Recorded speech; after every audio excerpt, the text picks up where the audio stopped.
നോമ്പ് ചിന്ത 7-ാം ദിനം. ഹൃദയവഴി കാൽവരി. തയ്യാറാക്കിയത് ഫാദർ ഡോക്ടർ ജോസഫ് വലിയ വീട്ടിൽ, കൃപാസനം. നീ ചെയ്യാനിരിക്കുന്നത് എന്താണ്? നീ ചെയ്യാനിരിക്കുന്നത്? ഇതും ദൈവം നമ്മോട് ചോദിക്കുന്ന ചോദ്യമാണ്.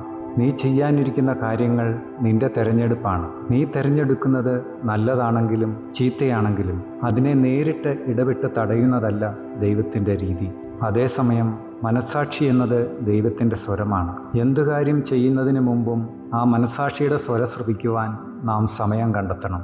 ആ സ്വരം ഗൗനിക്കാതെ പ്രവർത്തിച്ചതിൻ്റെ ഫലമായി ജയിലിൽ കിടക്കുമ്പോഴോ കേസിൽ അകപ്പെട്ട് കഴിയുമ്പോഴോ ജീവിതത്തിൽ തകർച്ചകൾ നേരിട്ട് കഴിയുമ്പോഴോ ദൈവം എന്നെ എന്തുകൊണ്ട് ഓർമ്മിപ്പിച്ചില്ല എന്ന് വിലപിക്കുന്നതിൽ കാര്യമില്ല.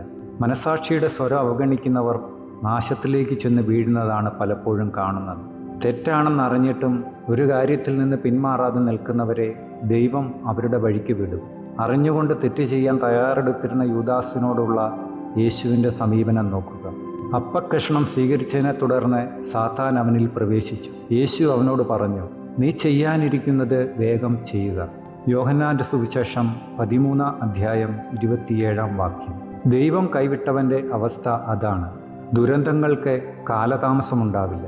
ബൈബിളിൽ സ്വയം ജീവൻ നഷ്ടപ്പെടുത്തിയവരായി കാണുന്ന എല്ലാവരുടെയും അവസ്ഥയും ഇതുതന്നെ. ദൈവത്തിൻ്റെ കൂടെ സഞ്ചരിച്ച ഒരാളാണ് യൂദാസ്.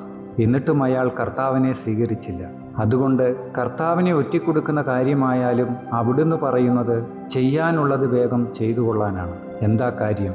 സാത്താൻ അവനിൽ പ്രവേശിച്ചിരിക്കുന്നു. അവൻ ദൈവത്തെ തള്ളിക്കളഞ്ഞു. സാത്താന് അവസരം കൊടുത്തു. സാത്താന് നിങ്ങൾ അവസരം കൊടുക്കരുത്. എഫേസ്യർക്കുള്ള ലേഖനം 4-ാം അധ്യായം 27-ാം വാക്യം. കാരണം സാത്താൻ അവസരം അന്വേഷിച്ചു നടക്കുന്ന കക്ഷിയാണ്. ആരെ വിഴുങ്ങണം എന്നോർത്ത് അലറി നടക്കുന്നു എന്ന് പത്രോസ് പറയുന്നുണ്ടല്ലോ. നിങ്ങളുടെ ശത്രുവായ പിശാച് അലറുന്ന സിംഹത്തെപ്പോലെ ആരെ വിഴുങ്ങണമെന്ന് അന്വേഷിച്ചുകൊണ്ട് ചുറ്റി നടക്കുന്നു. 1 പത്രോസ് 5-ാം അധ്യായം 8-ാം വാക്യം. യൂദാസിനെ സംബന്ധിച്ചിടത്തോളം സാത്താൻ അയാളെ പകുതിയും വിഴുങ്ങി. സ്വയം സാത്താന് വിട്ടുകൊടുത്ത സ്ഥിതിക്ക് അയാളെ പിന്നെ ദൈവത്തിന് ആവശ്യമില്ല. അതാണ് ഈശോ അവനോട് പറഞ്ഞത്, ചെയ്യാനുള്ളത് വേഗം ചെയ്യുക. നമ്മൾ ശ്രദ്ധിക്കേണ്ട കാര്യം, ഓരോ വിഷയത്തിലും ദൈവം വന്നിട്ട് അത് ചെയ്യരുത് ഇത് ചെയ്യരുത് എന്ന് പറയില്ല. നിന്നെ നിയന്ത്രിക്കുവാൻ ഒരു റിമോട്ട് കൺട്രോളുമായിട്ടല്ല ദൈവം ഇരിക്കുന്നത്.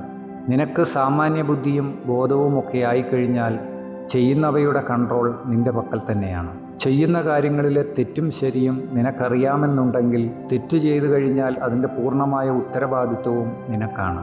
അറിഞ്ഞുകൊണ്ട് തെറ്റുകളിൽ മുങ്ങിക്കുളിച്ചാൽ അതിൻ്റെ ഭവിഷ്യത്തുകളും നമ്മെ തേടി വരും. ആ സമയത്ത് ഒരുപക്ഷെ നിന്നെ സഹായിക്കുവാൻ ആരുമുണ്ടാവില്ല. കർത്താവിൻ്റെ നിലപാട് തന്നെ കണ്ടില്ലേ? നീ ചെയ്യാനുള്ളത് വേഗം ചെയ്തു മാറാൻ പറയും. അങ്ങനെ യൂദാസ് പോയി ജീവിതം അവസാനിപ്പിച്ചു. ഭാവി കാലങ്ങളിൽ ചെയ്യാനിരിക്കുന്ന കാര്യങ്ങൾ ദൈവത്തിന് നിരക്കുന്നവയാകണമെന്ന് ഈ നോമ്പാചരണം നമ്മോട് മന്ത്രിക്കുന്നു.